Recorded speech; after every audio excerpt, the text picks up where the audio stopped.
அன்பு சொந்தங்கள் அனைவருக்கும் வணக்கம். இந்த நாள் இனிய நாளாக அமைய இறைவனை வேண்டுகிறேன். நம்ம சேனலை பார்க்குற அனைத்து சொந்தங்களும் நம்மளோட சேனலை சப்ஸ்கிரைப் பண்ணிட்டு பார்த்தீங்கன்னா எனக்கு கொஞ்சம் யூஸ்ஃபுல்லாக இருக்கும். இப்போ நம்ம வாங்க வீடியோக்குள்ளே போகலாம். பூமி நாடகம் பாகம் 22. டேய் மச்சான், இந்நேரம் விஷம் வெளியே வந்திருக்கும். இருந்தாலும் நம்ம செங்கோட்டை பார்டரில் இருக்கிற நம்பூதிரி கிட்ட போய் காமிக்கிறது தான் நல்லது என்று ஒருவன் கூறவும், ஆமாண்டா, நீ போய் பைக்கை ஸ்டார்ட் பண்ணு என்றதும் ஒருவன் ஓடிச் சென்று பைக்கை ஸ்டார்ட் செய்ய விரலை கட்டு போட்டுவிட்டு பாலனை நடுவே உட்கார வைத்து மற்றொருவன் அவனுக்கு பின்னால் அமர்ந்து பிடித்து கொண்டான்.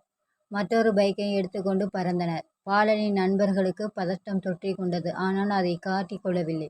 டேய் பாலா, மயக்கமா வர்ற மாதிரி இருக்காடா என்று பின்னால் இருந்தவன் கேட்கவும், இல்லடா மச்சான், விளக்கென்ன, நீ விரல் கிழித்ததுதான் வலி உயிர் போகுது என்றவன் ஏதோ தோன்றியதும் தலையை குலுக்கிக் கொண்டு, அன்னைக்கு அவளுக்கு இதே வலது காலுக்கு நடுவரல்ல தாண்டா அட்டைப்பூச்சி கடிச்சது என்றான். அப்போ உங்க 2 பேரையும் பிடித்து சனியன் இன்னியோடு ஒழிஞ்சதுடா மச்சான் என்று பின்னால் இருந்தவன் பாலனின் தோளை தட்டி உற்சாகமாக சொன்னான். பாலனுக்கு புரியவில்லை. அப்படித்தானோ என்று நினைத்தான். அதற்குள் நம்பூதிரி வீடு வந்துவிட மூவரும் இறங்கி அவனை அழைத்து கொண்டு உள்ளே போனார்கள். நம்பூதிரி வழக்கம் போல சட்டை போடாமல் கொண்டை போட்டிருந்தார். கழுத்தில் ருத்ராட்சம் மாலை இருந்தது. அவருக்கு வைத்தியம் தெரியுமோ தெரியாதோ, ஆனால் அவரிடம் வந்ததும் குணமாகிவிடும் என்ற நம்பிக்கையில் சுற்றுவட்டார மக்கள் பூச்சிக்கடி, பாம்பு கடி இவைகளுக்கு இவரைத்தான் தேடி வந்தனர். பாலனை பார்த்ததுமே, மோனே, கல் குடிச்சிண்டோ என கேட்கவும் அவன் சங்கடமாக தலையசைத்தான். சற்று நேரத்தில் அவரது உதவியாளன் ஒரு பித்தளை டம்ளரில் பச்சையாக எதையோ கொண்டு வந்து கொடுத்து குடிக்கும்படி சொன்னான். டம்ளரை வாங்கிய பாலா, டேய் மச்சான், என்னடா இது, கண்ணுக்குட்டி சாணியை கரைச்ச மாதிரி இருக்கு என பக்கத்தில் இருந்தவன் காதில் கிசுகிசுக்கவும், டேய் பேசாம கூடிடா, அவர் காதல விழப்போகுது என்று அதட்டினான் நண்பன். பாலா கண்ணை மூடிக்கொண்டு மூக்கை பொத்தி கொண்டு டம்ளரில் இருந்ததை மடமடவென்று குடித்துவிட்டு 2 நிமிடத்தில் அவன் குடித்த கல் 2 மடங்காக வெளியே வந்தது. அதன் பிறகு தான் வைத்தியர் பாம்பு கடிக்கு வைத்தியம் செய்தார். சில மூலிகைகளை கசக்கி வாயில் ஊற்றிவிட்டு கால் விரலில் இருந்த காயத்திற்கு மருந்து போட்டு கட்டு போட்டுவிட்டு நிமிர்ந்தவர் தன் உதவியாளரிடம் ஏதோ சொல்லிவிட்டு உள்ளே போய்விட அவர் பாலனை நெருங்கி, விஷம் அவ்வளவாக ஏறல, அதனால தப்பிச்ச. இந்த மருந்தை நைட்டு 2 முறை குடிச்சிடு. ஆனா மருந்து வேலை செய்ய நைட்டு முழுக்க தூங்காத. அப்பதான் கொஞ்சம் நஞ்சம் இருக்கிற விஷமும் முறையும். 1 வாரத்துக்கு புலால் உணவை எடுத்துக்காதே என்றவர் பாலனின் நண்பர்களிடம் திரும்பி, தம்பிகளாம், கொத்துனது கருவேலம் பாம்பு. அதனால நைட்டு 12 மணிக்கு வைக்கோல்ல ஒரு பொம்மையை செஞ்சு அதை இவரோட துணிகளை போட்டு சுடுகாட்டுக்கு கொண்டு போய் 4 விறகை வச்சு எரிச்சிட்டு வந்துடுங்க. இல்லைன்னா நாம கொத்துனவன் இன்னும் சாகலைன்னு அந்த பாம்பு மறுபடியும் இவரை தேடி வரும் என்று தகவல் சொன்னார். அவர் சொன்ன விஷயம் நம்ப முடியாது என்றாலும் அதன் பாதிப்பை நினைத்து திகிலாக இருந்தது. சரி என்று சொல்லிவிட்டு அவரிடம் பணத்தை கொடுத்துவிட்டு நால்வரும் பாலா வீட்டுக்கு வந்தபோது இரவு மணி 9 ஆகியிருந்தது. கடை மூடியிருக்க பாலா வீட்டு படிகளில் ஏறி கடைக்குள் செல்லும் வழியில் இறங்கி உள்ளே போய்விட்டான். அவனை தொடர்ந்த நண்பர்கள், டேய் பாலா, என்னடா கடைக்கு வந்துட்ட, வா வீட்டுக்கு போகலாம் என்று அழைத்தனர். நான் வரல, நீங்க வீட்டுக்கு போங்கடா என்றவன் சேரில் அமர்ந்து டேபிளில் தலை கவிழ்ந்தான். அதற்குள் ஒருவன் மேலே போய் தகவல் சொல்ல பல்லவியும் பேச்சியும் அலறி அடித்து கொண்டு கீழே ஓடி வந்தனர். இவ்வளவு நேரமாகியும் பாலா வரவில்லை என்றது. வேலுவும் வீட்டுக்கு போகாமல் அங்கேயே இருந்தான்.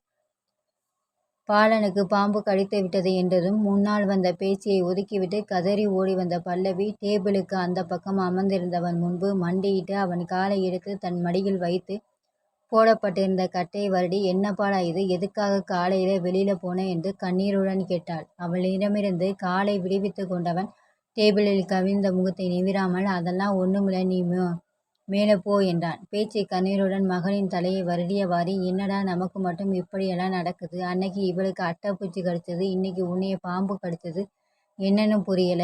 கெட்டது எல்லாவற்றையும் சம்பந்தப்படுத்தி பார்த்து கலங்கியது அந்த தாய் மனது. அம்மா, அதெல்லாம் இனிமேல் இவங்க 2 பேரும் ஒரு கஷ்டமும் கிடையாது. இத்தோடு இவங்களை பிடித்த சனியில் ஒளிஞ்சது சந்தோஷப்படுங்க.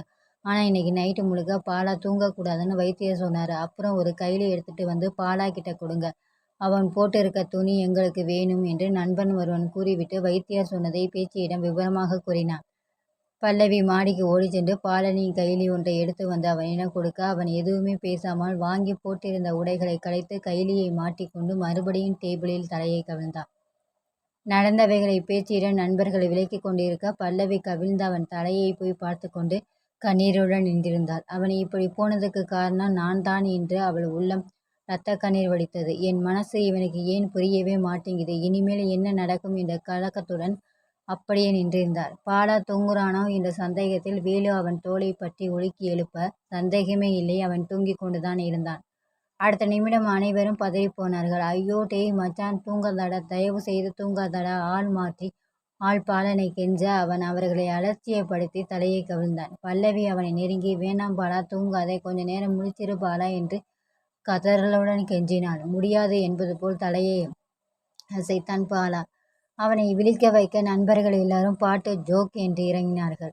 மயக்கம் என்ன படத்தின் காதலியன் காதல் பாட்டை செல்லில் ஒலிக்கவிட்டு வேலு அந்த பாடலுக்கு அருமையாக ஆட, பாலனின் கவனம் எதிலும் நிலைக்கவில்லை. நண்பர்களின் முயற்சி தோற்றது. அப்போது ஒருவன்டே, காலையிலேருந்து பாலா ஒரு பாட்டை செல்போனில் வச்சு கேட்டுக்கிட்டே இருந்தானே, அந்த பாட்டை போடுங்கடா, அவன் கேட்கட்டும் என்று சொன்னதும் 3 படத்தில் தனுஷ் பாடிய அந்த பாடலை பாலனின் செல்போனில் ஒலிக்கவிட்டு டேபிளில் வைத்தனர். போ நீ போ, தனியாக தவிக்கின்றேன், துணை வேண்டாம் அன்பே போ. பாலா நிமிர்ந்து அமர்ந்து சேரில் சாய்ந்து அந்த பாட்டு முடியும் வரை கண்மூடி இருந்தான். ஆனால் தூங்கவில்லை. அந்த பாடலின் அர்த்தம் முழுவதும் அவனது உணர்வுகளை சொல்வது போல் இருக்க பல்லவி துடித்து போனான். ஐயோ பாலா என்று அலற வேண்டும் போலிருந்தது. பாடல் முடிந்ததும் பட்டென்று எழுந்த பாலா நண்பர்களை பார்த்து, நீங்களாம் போங்கடா, நான் போய் தூங்குறேன், என்னால் சமாளிக்க முடியல, தூங்கத்தான் போறேன் என்று கூறிவிட்டு பின்னால் இருந்த ஸ்டோர் ரூமை நோக்கி போனான். அத்தனை பேரும் என்ன செய்வதென்று புரியாமல் அதிர்ச்சியுடன் விழிக்க பல்லவி மௌனமாக கண்ணீர் விட்டபடி நின்றிருந்தார். தன்னுடைய மௌனம் கரைய உடைக்கும் நேரம் வந்துவிட்டது என்று அவளுக்கு புரிந்தது. கண்ணீரை துடைத்து கொண்டு நிமிர்ந்தவள் படியில் அமர்ந்து அழுது கொண்டிருந்த பேச்சியை பார்த்து, அத்தை, இவங்க எல்லாரையும் போக சொல்லுங்க, பாலா தூங்காம நான் பார்த்துக்கிறேன் மெல்லிய குரலில் சொல்லவும், பேச்சுக்கு இருந்த துக்கத்தில் முதலில் பல்லவி சொன்னது புரியாமல் அவளை குழப்பத்துடன் பார்த்தாள். பிறகு வார்த்தைகளின் அர்த்தம் மூளையில் உரைக்க மேல் நோக்கி கை கூப்பி, அம்மா மீனாட்சி தாயே, நல்லது நடக்கணும் என்று கண்ணீருடன் வேண்டினார். பல்லவி திரும்பி நின்று கண்ணீரை துடைத்து கொள்ள நண்பர்கள் விஷயம் புரிந்து வெளியே கிளம்பினார்கள். நண்பர்களுடன் வேலுவும் போய்விட பேச்சு எழுந்து எதுவுமே பேசாமல் பல்லவியின் கையை பற்றி கொண்டு சிறிது நேரம் அமைதியாக நின்றாள். அந்த சிறு தொடுகை 1000 வேண்டுகோள்களை அவளிடத்தில் வைத்தது. பிறகு பேச்சியும் ஆடி ஏறி போய்விட பல்லவி மாடிக்கு செல்ல கதவை சாத்திவிட்டு அங்கிருந்த கடிகாரத்தில் மணி பார்த்தாள். மணி 11 ஆகியிருந்தது. பிறகு பாலா படுக்க போன அறையை நோக்கி நடந்தாள். அவள் கால்கள் பின்னியதை எரிமலையின் அடிவாரத்துக்கு செல்வது போல் உடலும் மனமும் தகித்தது. அந்த அறையின் கதவு திறந்தே இருக்க உள்ளே போனாள். பாலா பாயில் மல்லாந்து படுத்து இடது கையை மடித்து கண்கள் மீது வைத்து கொண்டு படுத்திருக்க பல்லவி அவன் அருகே மண்டியிட்டு அமர்ந்து தோளில் கை வைத்து, தூங்காத ஏன் ப்ளீஸ், இன்னும் கொஞ்ச நேரம்தான் ப்ளீஸ் பாலா என்று கெஞ்சினாள். பாலா விழித்துதான் இருந்தான். கண்களின் மீது இருந்த கையை எடுக்காமலேயே, நீ போயிடு, என் எதிரில் இருக்காதே, போ, போயிடு, கடும் கோபத்தை உள்ளடக்கிய குரலில் கடுமையாக கூறினான். அந்த குரல் தந்த பாதிப்பில் அவன் தோளில் இருந்த கையை பட்டென்று எடுத்துவிட்டு எழுந்துவிட்டாள். தொடரும். உங்களுக்கு இந்த வீடியோ பிடிச்சிருந்தா லைக் பண்ணுங்க, ஷேர் பண்ணுங்க, சப்ஸ்கிரைப் பண்ணுங்க. தேங்க்ஸ் ஃபார் வாட்சிங்.